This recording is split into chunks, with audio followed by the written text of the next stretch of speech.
بعد ما بتصحى من النوم وأنت نايم 8 ساعات وأحيانًا أكتر من كده، بتلاقي نفسك برضه مش قادر تشتغل ومش قادر حتى تقوم من على السرير. إيه السبب اللي بيوصّلنا لحاجة زي كده؟ الهمدان والكسل والتسويف الكتير جدًا اللي بيخلّينا مش قادرين ولا حتى عايزين ننجز أي حاجة على مدار يومنا. في الفيديو بتاع النهارده هنتكلم عن كل الأعراض اللي بتظهر لنا وأحيانًا ما بتظهرش كمان من الburnout واللي بتخلّينا ما لناش شغف ولا قدرة نكمّل يومنا إطلاقًا في كل الأحوال. يالّا نبدأ. السلام عليكم، إزيكم؟ أنا يوسف. في الفيديو بتاع النهارده زي ما كنا بنقول كده هنتكلم عن أعراض الburnout سواء كانت حاجة إحنا بتظهر وبنشوفها أو حتى حاجة بتظهر كده واحدة واحدة وإحنا مش واخدين بالنا. الفترة اللي فاتت للأسف أنا كنت من الناس اللي واقعة في الجزئية دي، ما كنتش واخد بالي منها إطلاقًا، كان فيها أعراض فعلًا نقدر نقول عليها خفية كده مش بتبان بسهولة، ولكن لمّا بتكتر واحدة واحدة بتبدأ تعجّزك بمعنى الكلمة. طيب تعالوا نبدأ الموضوع من الأول خالص، إن شاء الله الفيديو بتاع النهارده مش هيكون طويل، وتعالوا نبدأ ببسم الله الرحمن الرحيم. أول حاجة من الحاجات تقول لك إن أنت فعلًا داخل على مرحلة الburnout أو الاحتراق النفسي، ده لو ما كنتش وصلت لها، زي ما كنا بنقول كده إن أنت هتصحى من النوم مش قادر، إن أنت ما عندكش طاقة تعمل حاجة، ما عندكش نِفْس تعمل أي حاجة برضه، حتى إن أنت تطوّر من نفسك أو تحسّن من أمورك برضه ما لكش نِفْس لحاجة زي كده. طيب يا يوسف هو كده إيه الفرق بين الاحتراق النفسي أو الburnout وبين الاكتئاب؟ هاقول لك يا صديقي في فرق كبير جدًا بين الاتنين، بس أهم حاجة بينهم هنفرض مثلًا إن أنت الburn out ده حصل لك بسبب الشغل، وبالمناسبة ده 90% من الburn out بيحصل بسبب ضغط الشغل، فإحنا هنفرض إن إحنا من ضمن ال90% عادي خالص وعندنا الburn out ده. الفكرة كلها لو حد قال لك أو لو المدير بتاعك قال لك إن أنت إجازة لمدة أسبوع أو حتى أسبوعين، وهترجع من الشغل وليكن هتلاقي إن أنت ما عندكش تاسكات متأخرة، ما فيش حد سايب لك شغل، يعني هترجع كده من الأسبوع والّا الأسبوعين الإجازة دول الدنيا كويسة وهتكمل شغلك من أول وجديد، مش متراكمين عليك. بكل بساطة هنا هتحس براحة، هتحس إن أنت إيه كمية الراحة اللي حصلت لي دي مرّة واحدة، هنا فعلًا أنت داخل على الburnout أو عندك بالفعل للأسف. طيب لو لا قدّر الله عندك حاجة زي الاكتئاب، في كل الأحوال هتلاقي إن الأمور مش فارقة معاك، أنت خدت إجازة، ما خدتش إجازة، اشتغلت، ما اشتغلتش، هتلاقي إن الدنيا معاك زي ما بنقول كده ما لهاش أي طعم للأسف، ما فيش حاجة بتحمّسك أو ما فيش حاجة بتخلّيك لو حصلت لك هتتبسط. فساعتها أنت لازمًا تلجأ فعلًا للعلاج، ولازمًا فعلًا تزور دكتور في أقرب وقت، لأن الاكتئاب مش هزار زي ما في ناس كتير جدًا بتهزر فيه. فتعالَ ندخل في موضوع الفيديو النهارده وهو الburnout زي ما كنا بنتكلم. مبدئيًا كده أنا كاتب كام نقطة قدامي بحيث إن ما فيش حاجة تقع مني في الفيديو وفي نفس الوقت ما يطولش، دي الحاجات اللي أنا مريت بيها الفترة اللي فاتت وطبّقتها والحمد لله فرقت معايا بنسبة كبيرة جدًا. أول حاجة خالص يا صديقي من قبل اليوم اللي إحنا بنتكلم إن إحنا صحينا فيه، يعني بالليل بقى نهاية يومنا، في حاجة لازمًا تبقى حريص منها وهو إن أنت المفروض بعد ما بتخلّص شغلك بتيجي آخر ساعتين بالليل ما بتمسكش التليفون، ما بتقعدش على اللاب، ما بتقعدش على شغل، خصوصًا كfreelancer يعني ده عشان شغلي الأساسي هو freelancer فأنت طبيعي جدًا إن أنت بتروح على اللاب تفتح اللاب وتشتغل بسم الله الرحمن الرحيم، الساعة كام مش مهم، كده أنا شغال، إيه المشكلة يعني؟ ده من أخطر الحاجات ومن أكتر الحاجات اللي بتوصّلك للburnout بسرعة جدًا، حتى وأنت لسه طالع من أجازة، ليه؟ لإن ببساطة المفروض إن أنا خلّصت شغل الساعة 17:00 أو 18:00 أو X أيًا كان الX ده إيه، المفروض إن أنت قبل نومك بساعتين ل3 ما بتتعرّضش لشاشات، ما بتتعرّضش لتليفون، ما بتتعرّضش لكمبيوتر أو لاب أو أي حاجة من اللي إحنا كنا بنقولها، ده فعلًا بيحفّز الMelatonin في الدماغ إن هو يفضل يفرز بصورة طبيعية، فبالتالي ده بيأثّر جدًا على جودة نومك وجودة جسمك كمان، اللي هو لمّا بتبدأ البداية دي لو مش صح، للأسف كده يومك كلّه اتضرب. فزي ما كنا بنقول خلّيك فاكر إن أنت قبل ما تنام بساعتين على الأقل ما تمسكش التليفون، اقفل التليفون، اعمله أبيض وأسود.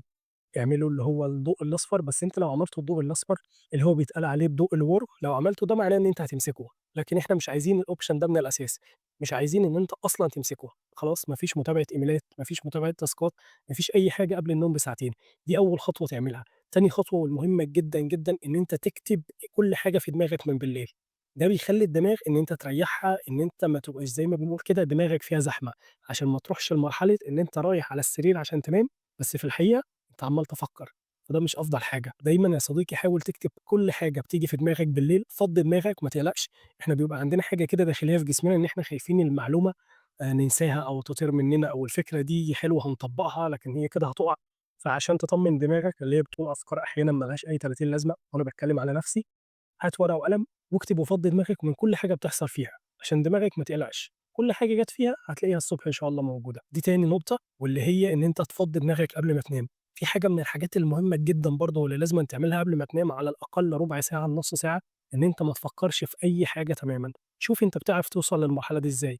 تعرف توصل لها عن طريق إن أنت تتمرّن في الgym تمرينة جامدة، فبترجع فاصل أنت أصلًا مش قادر تفكّر ومش قادر تتكلّم، ما فيش مشكلة، اعمل الموضوع ده. لو بتوصل للمرحلة دي إن أنت تتمشّى، اعمل الموضوع ده. لو بتوصل للمرحلة دي إن أنت تقعد كده تبُص للسقف، برضه اعمل الموضوع ده. المهم إن أنت تقعد قبل ربع ساعة ما تنام أو نُص ساعة، دماغك مش بتفكّر في أي حاجة إطلاقًا، زي ما نقول كده خدت أجازة شوية لحد الصبح. دي كده ال3 مراحل أو ال3 حاجات السهلة كده والبسيطة اللي إحنا بنعملهم قبل النوم. طبعًا إحنا المفروض بنراعي شوية حاجات زي إن إحنا ما ناكلش قبل النوم وغيرهم، بس ده أنت ممكن تشوفه في الفيديو اللي هتلاقيني سايبه لك في آخر الفيديو ده، اللي هو إزاي تتخلّص من اضطرابات النوم أو القلق بتاع النوم لو أنت عندك المشكلة دي. ندخل على النقطة اللي بعدها، نقطة إن إحنا الحمد لله صحينا من النوم. غلطة من الغلطات الشنيعة اللي بنعملها وأنا اللي كنت باعملها بصفة يومية تقريبًا، هو إن أول ما بتصحى من النوم بتجري على التليفون أشوف إيه الإيميل اللي جالي، إيه الtask اللي بقى عندي، العميل بعت قال إيه، وهكذا. دي فعلًا غلطة شنيعة. ليه إحنا بنقول عليها غلطة شنيعة؟ لإن أنت بالضبط عملت زي اللي إحنا لسه داخلين الgym دلوقتي حالًا، قُمت قُلت لك تعالَ حُط على الجهاز ده 100 كيلو ويالّا بسم الله الرحمن الرحيم العب. هل ده صح؟ الإجابة مليون في المِيّة طبعًا غلط. ممكن أنت تبقى بتلعب بال100 كيلو ما شاء الله، لكن مش أول ما تدخل من الgym. لازمًا بتسخّن الأول وبتعمل الإطالات أو الإحماءات بتاعتك، وبعدها شيل ال100 كيلو وشيل حتى أكتر من كده، ما فيش مشكلة بإذن الله. اللي إحنا بنعمله في دماغنا هي نفس الصدمة دي بالضبط. بتصحى من النوم تجري على الإيميل أو تجري على التاسكات أو الTo do list بتاعتك أو ما شابه ذلك، بدون أي تجهيز أو إحماء للدماغ. إيه ده يا يوسف، هي الدماغ بيتعمل لها إحماء؟ أقول لك يا صديقي وإطالات كمان. طيب إزاي الموضوع ده بيحصل؟ الموضوع ده بيحصل عن طريق إن أنت بتصحى من النوم طبيعي خالص، سواء أنت مثلًا بتصلي الأول، سواء إن أنت بتبدأ تحمد ربنا عن النعم اللي عندك إن أنت صحيت من النوم وما شابه ذلك. بتبدأ كده تفكر في شوية حاجات بسيطة خالص، خالص بعيدة عن الشغل، إن أنت الحمد لله الدنيا معاك كويسة. بعد كده واحدة، واحدة بتبدأ تراجع الإيميلات بتاعتك أو بتراجع أمورك مش قبل النوم بساعة على الأقل.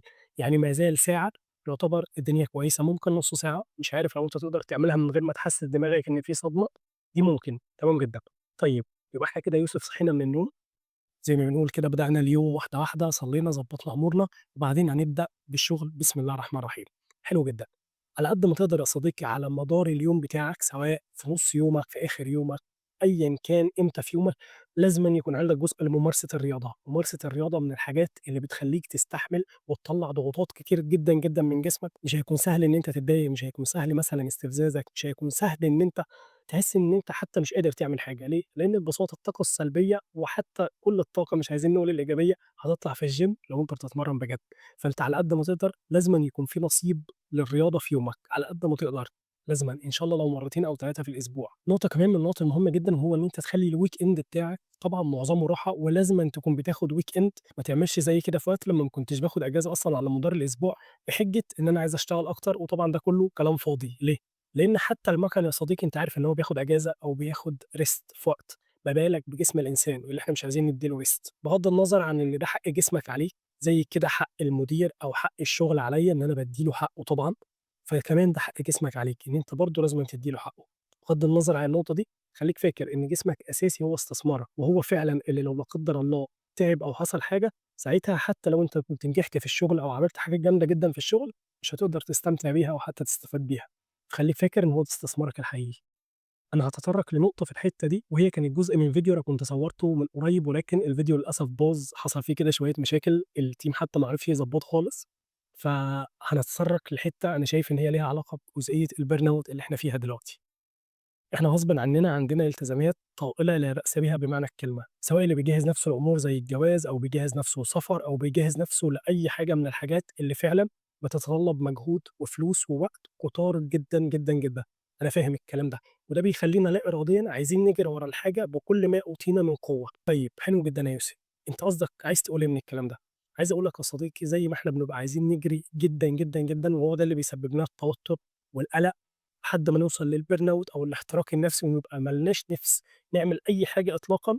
هي دي المشكلة الحقيقية، وهو ده الإنذار اللي جسمنا بيقول لنا عليه، واللي ربنا كمان بيورّيه لنا، إن إحنا بنجري في حتّة مش عايز أقول لك غلط، بس ما تستاهلش الجري ده كلّه. طيب يا يوسف ليه برضه النقطة دي؟ هاقول لك يا صديقي، أنا كيوسف مقتنع إن إحنا المرجع بتاعنا هو القرآن الكريم، هو ده المرجع بتاعنا الأساسي، وهو ده اللي إحنا لمّا نقراه ونحاول نفهم منه فعلًا هنوفّر على نفسنا كتير جدًا. حاجة من ضمن الحاجات اللي أنا عايز أشاركك بيها، وهي لو قريت في القرآن الكريم هتلاقي إن في كلمة واحدة فقط اتذكرت في القرآن تخُص زي الفَرّ أو الجري أو ما شابه ذلك، وهي كلمة فَفِرُّوا في سورة الذاريات. فَفِرُّوا يا صديقي هتلاقي بعدها جه إيه، حاجة واحدة، فَفِرُّوا إلى الله. بمعنى إيه؟ بمعنى إن إحنا بيبقى مطلوب مننا إن إحنا فعلًا لمّا نبقى عايزين نجري بقوة اتجاه حاجة أو زي ما جات في القرآن الكريم، ففِرّوا هتكون إلى الله، إلى الله اللي هي الطاعة، العبادة وما شابه ذلك. طَب يا يوسف ما هو الشغل بتاعنا عبادة، طبعًا يا صديقي مليون في المِيّة الشغل بتاعنا عبادة الحمد لله، طالما أنت بتكسب بالحلال وبتراعي ربنا فيه، طبعًا عبادة، بس في حاجة هنا عشان تبقى حريص فيها واللي أنا ذات نفسي وقعت فيها للأسف، وهو إن ما فيش عبادة أو طاعة أو حتى اجتهاد المفروض يوصّلك للتوتر، لإن مسافة ما توصل للتوتر يبقى أنت دخلت في قصة غلط. تخلّيك فاكر عشان ما نطوّلش في النقطة دي، إن إحنا لو هنجري فعلًا من غير ما ناخد نفسنا زي ما إحنا بنعمل في الشغل، فالأولى مش إن إحنا نجري في الحتّة دي، الأولى ففِرّوا إلى الله، هي دي المرجع بتاعنا الأساسي. برضه عشان نكون وضّحنا نقطة مهمة جدًا، أنت مطلوب منّك إن أنت تشتغل وتسعى ومش بس كده، على أكمل وجه كمان، عشان هو ده الإتقان في العمل وهو ده برضه اللي موجود في الدين بتاعنا الحمد لله. فأنت أساسي اللي أنا باقوله مش معناه إن أنت تقصّر في عملك، مش معناه إن أنت ما تشتغلش، مش معناه إن أنت بدل ال8 ساعات تخلّيهم 5 ساعات، والله لو تقدر كده من غير ما تأثّر على باقي الجوانب بتاعتك، فأنت كده ناجح، دي حاجة كويسة، ولكن على الأغلب أنت محتاج شوية وقت عقبال ما توصل لكده، فإحنا بنفضل نشتغل وبنشتغل أكتر كمان وكل حاجة، فخلّيك فاكر إن مش دي الحاجات اللي توصّلك ولا للتوتر ولا للقلق ولا حتى للخوف، لإن لو وصّلتنا سواء شغلنا أو أي حاجة لو وصّلتنا للطريق بتاع التوتر والقلق والخوف، بالتالي الburnout أو الاحتراق النفسي، ده معناه بنسبة كبيرة إن إحنا بدأنا نحوت في اتجاه غلط للأسف. بس كده، ده اللي أنا كنت عايز أقوله لك النهارده، ولو عندك أي اقتراح أو عندك أي تعليق سيبه لي في الكومنتات، وإن شاء الله أشوفك الفيديو الجاي، وربنا يوفقنا ويوفقك. سلام.